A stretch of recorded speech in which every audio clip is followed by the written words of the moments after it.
بزرگوں میں سورت ملک، سورت مزمل، سورت مدثر بڑے وظائف ہوتے تھے، بلکہ وہ کوٹھے والے بابا جی صاحب سورت فتح بلاناہا پڑھتے تھے. ٹھیک ہے.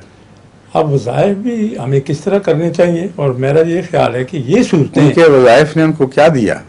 ان کو امام مہدی دیے، امام مہدی دیا.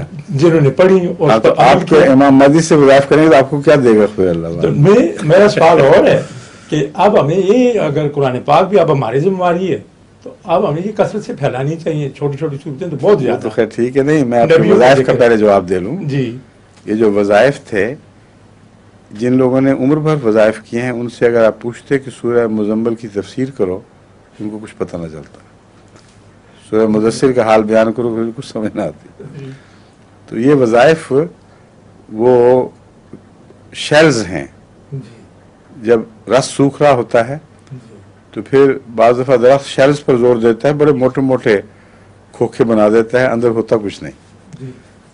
تو وہ بھی ایک کم سے کم بقا کی ایک صورت موجود ہے، ایک سلسلہ جاری تو ہے. اور چونکہ ایک احساس ہوتا ہے کمی کا، اس لیے ان باتوں پر بہت زیادہ زور دے دیتے ہیں لوگ. کہتے ہیں ایک دفعہ پڑھی ہے، کچھ سمجھ نہیں آئی، مزہ نہیں آیا، کچھ ترقی نہیں ہوئی.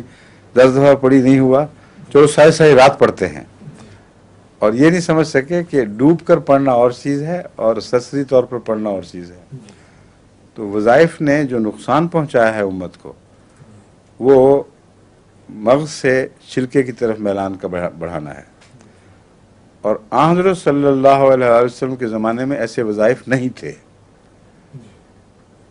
ذکر تھا نماز کے ساتھ، لیکن زیادہ صورتیں پڑھنے کا نہیں تھا، بلکہ بعض دفعہ ایک ایک صورت میں ایسا ڈوب کر پڑھتے تھے صحابہ کہ ساری رات اسی میں لگے رہتے تھے. حضرت مسیح موعود علیہ السلام کے متعلق آتا ہے کہ بعض دفعہ آپ سورہ فاتحہ شروع کرتے تھے، یکے پہ بیٹھے ہیں قادیان سے بٹالے تک، وہ پہلی آیت پر ہی نظر ہے، اسی میں ڈوبے ہوئے ہیں. سورت بھی پوری سورہ فاتحہ ختم کرنا درکنار، پہلی 2-3 آیت بھی پوری نہیں ہو سکیں. یہ وظیفہ ہے حقیقی، میں یہ سمجھا رہا ہوں.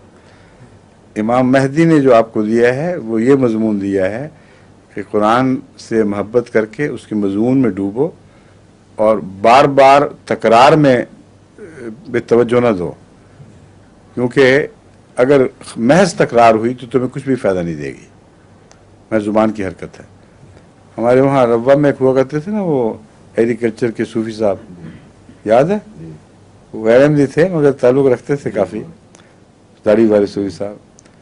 تو ایک دفعہ میرے پاس آئے، میں اپنے وظائف بتا رہے تھے بڑے فخر سے.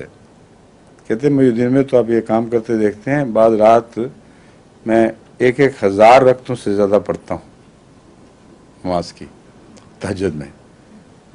تو میں نے کہا رسول اللہ صلی اللہ علیہ وسلم تو زیادہ سے زیادہ 10 اور پھر 3 وتر پڑھا کرتے تھے.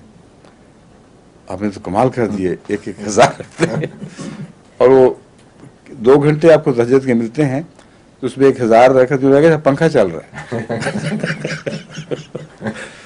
اس کا کیا فائدہ، کیا آپ کے پلے آیا، آپ پلے پڑا. اب اسی طرح ہی ہے، بالکل بے سمجھ کم فہم آدمی، نہ دین کا پتہ نہ کچھ، اور کوئی ضرورت آپ کی دعا سے پوری نہیں ہوتی، آپ کو جگہ جگہ مانگنا پڑتا ہے. تو ایسے وظائف کا، ایسے نوافل کا فائدہ کیا جو انسان کو کچھ بھی فائدہ نہیں دیتے، اور محض ایک دکھاوا ہے اصل میں. اور گنتی کا جو دماغ میں آ گیا ہے، ایک دور میں گنتی کا دور تھا وضعی حدیثوں کا، اس میں ایسی گنتیاں اکٹھی ہوئی ہیں کہ انسان کا دماغ مختل ہو جاتا ہے. 70 ہزار دفعہ یہ کرو، 50 دفعہ یہ، 1,00,000 دفعہ یہ کرو. اور نمازیں بھی انہوں نے بنائی ہیں. ایک نماز تسبیح ہے، تسبیح ہوتی ہے رات کو ساری رات پڑھ کے کچھ وظائف دہراتے ہیں، جس میں نہیں صلاۃ تسبیح. اس کی جو میں نے کیفیت پڑھی تو میرے دل نے صاف انکار کر دیا کہ رسول اللہ صلی اللہ علیہ وسلم سے ثابت ہو ہی نہیں سکتا. چنانچہ میں نے علماء کو کہا پوری تحقیق کریں یہ جو بنی ہے حدیث کب کس زمانے میں بنی ہے.